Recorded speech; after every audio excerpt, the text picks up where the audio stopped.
Hey guys, welcome to F8 Well Centers. Excited to talk to you today about leaky gut. Why? Because it's this kind of term out there that gets thrown around all the time in the natural world, alternative world, and what really is it? So I brought in Dr. Walden today. He is our expert in leaky gut. He loves the gut, loves looking at what's really going on. So the term leaky gut sounds like what? Like you've got these open sores on your arm and it's like these ulcers in your gut and it's just like oozing and stuff is coming in and out and all that.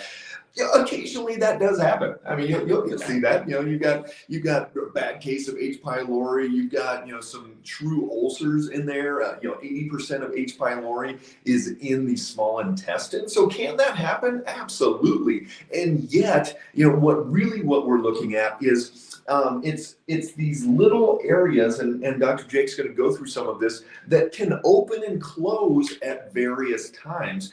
And what we don't want to have happen is those open up too long and then we get things into the bloodstream. And so leaky gut, we're talking about potential autoimmune stimulation, we're talking about inflammation, we're talking about joint pain, we're talking about body weight, brain issues, pretty much everything. I just had another person this morning ask the question, does everybody have leaky gut? And I'm like, well, maybe not everybody, but does a lot? Yeah, absolutely. And a lot of the people that we see do. And I would say 99% of autoimmune patients have some type of irritated, altered gut tract. So Dr. Jake, jump in there and give us a little description of what is going on and what we're looking at here. So one of the ways the intestinal system is set up, it's actually layered in its protection mechanisms, and it's layered in how it absorbs things.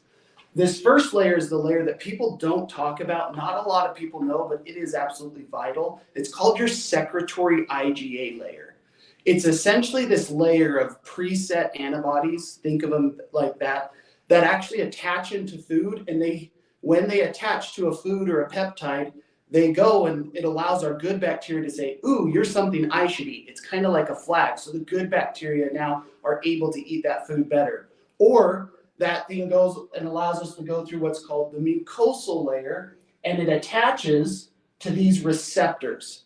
Now, these receptors are really important because these receptors are connected to what's called a tight junction protein. A tight junction protein, just quite think of it kind of like a safe lock. It's locked in, those cells are butted right up together. When you have a good food come and signal that tight junction protein, and it says, oop, you're something I need. You're a good protein, you're a good vitamin, you're a good mineral. That's what happens is it unlocks the safe, and these cells will actually split open, and then you're allowed to actually absorb that food for your larger stuff. Some things can go through the cell, but some of our bigger proteins, some of our bigger minerals, some of the larger things we absorb, we actually have to quite literally open up this gap. And that gap on the opposite side is controlled by your vagus nerve. Heavily controlled by your vagus nerve. There are some other nerves in there, but to keep it simple, your vagus nerve is a huge player. Your vagus nerve comes out of your brainstem.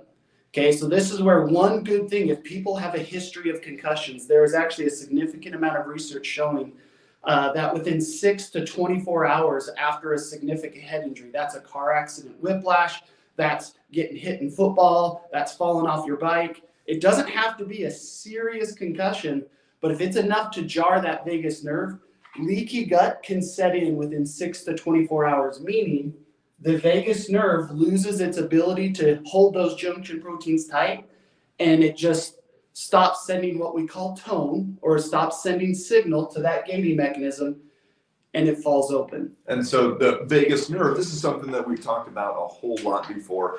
Vagus nerve, one of the ways that we test in the office is actually checking a gag reflex. Vagus nerve stimulates gag reflex. It stimulates that little valve in between the esophagus and the stomach. So if you're having heartburn, reflux, indigestion, anything coming up there, odds are your vagus nerve is not firing like it's supposed to. If you have chronic constipation, the vagus nerve also stimulates that what's called peristalsis, or that gut motility, and makes things kind of like a snake, squeeze it through. But if your vagus nerve is not working, you're not going to be going. And if you're one of those people that has to take magnesium every day, that has to be on Metamucil or milk of magnesia or whatever it is, and day in and day out, and if you don't, you could go like a week, which I don't know how people do that, but and I don't know where it goes. It's a medical miracle, but they don't get out here. I mean, it's just the body just deals with it, but they are not going unless they are taking something. That's usually a vagal nerve issue. So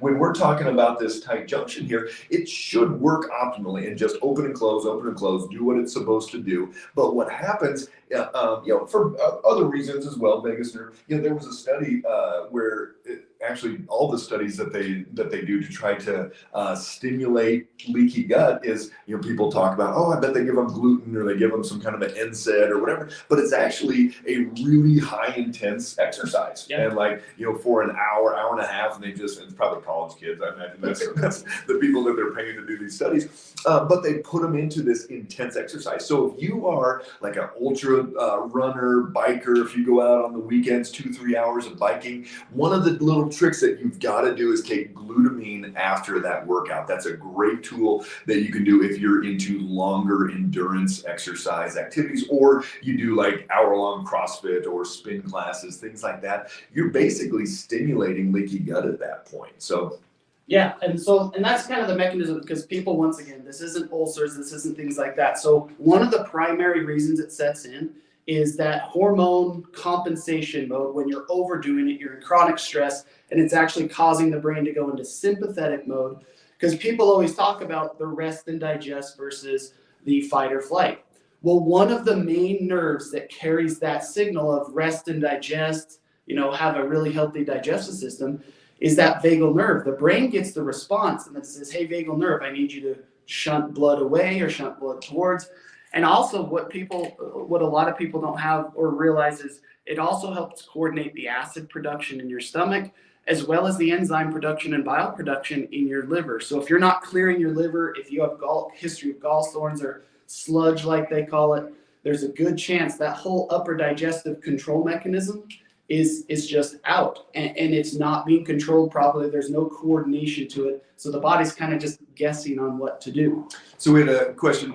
Lucy had ulcers. You've had ulcers. So ulcers, a lot of the time, that's an H. pylori. H. pylori is the number one bacteria in this world, number one bacterial infection. And so with H. pylori, a lot of times, people think, oh, I've got burning, I've got ulcers, and so I better take antacids. But actually, most people need more stomach acid to actually fight off and kill off that bad bacteria. If somebody's going out of the country, let's say you're going down to Mexico or the Caribbean or whatever, it's actually a good idea to take stomach acid enzymes with you to kill off bad bacteria, pathogens, parasites, things like that. But like Dr. Jake was just saying, you've got your fight or flight and you're resting and digesting. You can't do both at the same time. So if you're in a chronic fight or flight, you are not making enough stomach acid there.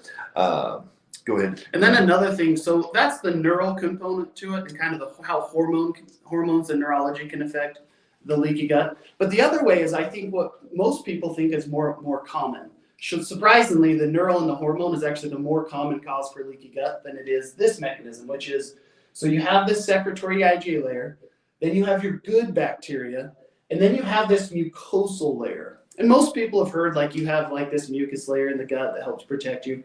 Think of it like the oils on your skin that kind of help keep your skin moist and help, or your nasal passage, or your nasal mouth, your lungs, things like that. Well, what happens is when you start losing this secretory IgA layer, all of a sudden you stop having the competition be tilted towards your good bacteria. That means good and bad bacteria have the same fight, because there's no flag to say, nope, only the good bacteria can have it. The problem is our good bacteria, not only do they help us with so many chemical processes, we absorb so many things from our good bacteria for free. Our liver doesn't have to package them. We don't have to build them. We have just absorb them and use them. But what the other thing these good bacteria do is they actually make this mucosal layer strong and thick. When bad bacteria, I'll use a different color here, when bad bacteria start to grow more and more, they dehydrate that mucosal barrier and it starts to go away. And now you have no protective layer for your cells. So bad proteins, pathogens, things we inhale, things we ingest, they have a higher likelihood to actually go in and start destroying those cells. And ultimately what happens is we get into that bloodstream.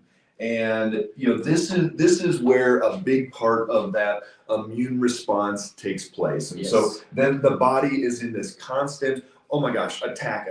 So that's the analogy I've used. If you've got a squirrel on your bird feeder and you shoot it with a bazooka and it explodes and people, oh my gosh, what was it, a tank? And you're like, no, it was a squirrel. I'm like, why didn't you get out the BB gun? Well, this creates this exaggerated immune response. So we just had a question from Will. Can leaky gut cause psoriasis? Absolutely. I've seen psoriasis on the hands, full-blown cracking, bleeding, on the feet, shins just peeling with skin, all types of things. You fix that gut and that psoriasis is going to heal up very, very quickly. Almost every single autoimmune condition, once you start working on that gut, you're going to see some massive change. Pamela, I had Barrett's esophagus. I take a SFX, prefer natural treatments, vitamins, etc. I've been told I have to take the meds because of Barrett's. Again, we got to look at the why it's being damaged. And so what happens is this can happen in the esophagus. This can happen anywhere along the entire digestive tract. When he's talking about the bloodstream, there's a specific type of cell called a dendritic cell. Now, this can either be a monocyte or neutrophil. If you look at your lab report, you'll see a thing called neutrophil or a monocyte. Those are generally the types of cells that help support. What happens is you have these to help be your last line of defense. If something comes into the bloodstream that's not supposed to be there, even if it's a broccoli that just hasn't been broken down well enough. Again, that's the liver and stomach. That's why we don't run a food allergy test on day one, because we'll get people back with 40 different foods that they have an allergy or sensitivity or whatever, and it's really just telling us that they've got some pretty major leaky gut.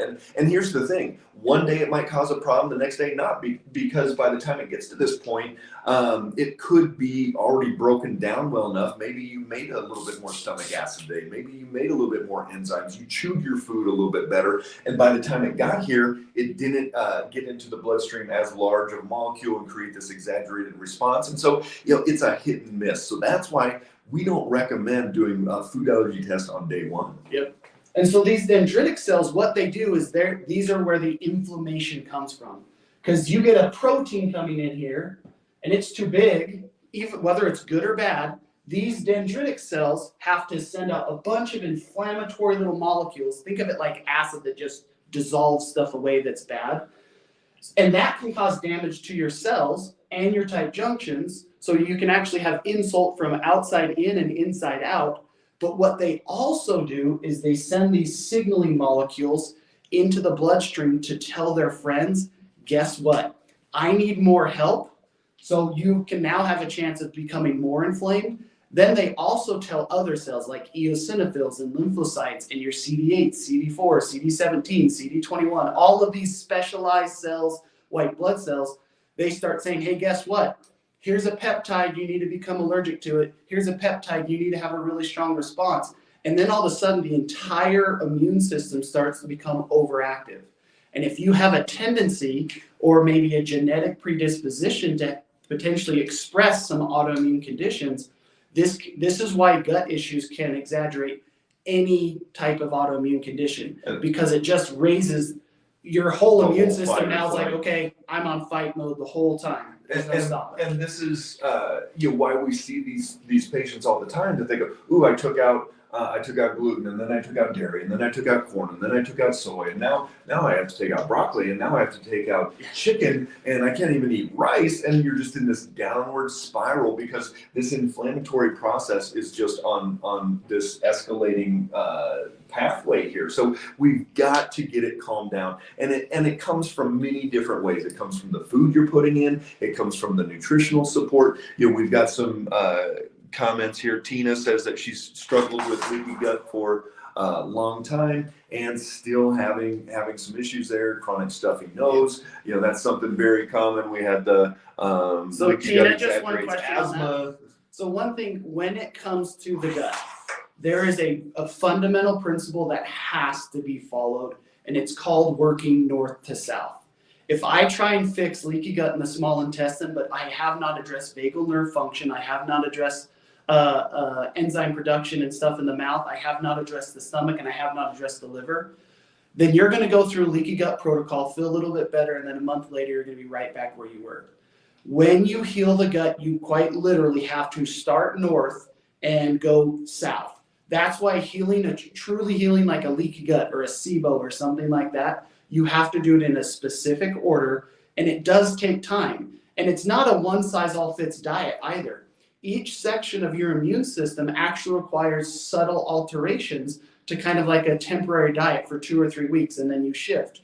Because the whole point of the diet and the supplementation is to optimize the healing of that organ or that area, and then you shift to the next one.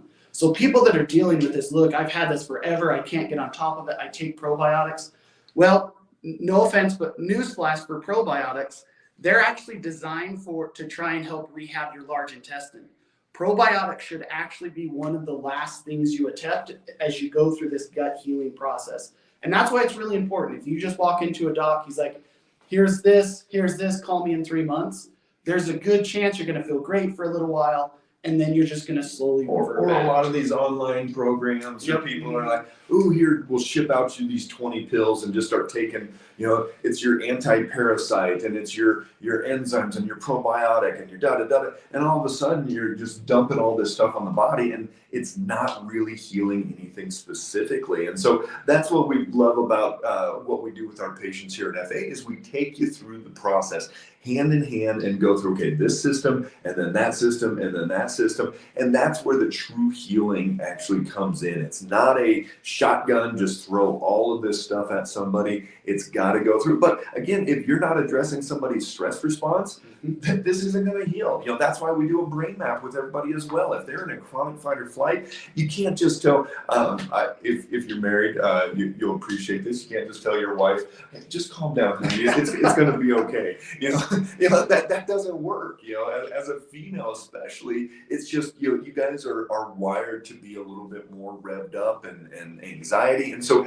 there's tools with neurofeedback and a lot of different things that we can do to help calm down that brain. And that's going to make a huge difference. And if your blood sugar is not under control, insulin and cortisol, when they start fighting and trying to balance blood sugar and stuff like that, that is one of the most inflammatory things that you can do. So if you're chronically stressed out and you have no mechanisms to cope and your blood sugar is either high, low, or both and swinging, good luck. I will definitely say good luck fixing this. Yeah, absolutely. All right, we got to jump, guys. Great having you on. Leaky gut is a thing. It really exists. There's a lot more to it than just, let's put a Band-Aid on there and get some healing in that gut. It's much more complex than that. You've got to know your different systems, what's out of balance, and just start step by step working through there. But it can heal, it can change. Psoriasis, we see people go from oozing open cracked sores to perfect, beautiful skin, all types of amazing things. So you've got to move your feet. It takes some energy. If you need help at all, drop us a line and we're here. We work with people all over the country, all over the world, and would love to help you get through this process. Take care, guys.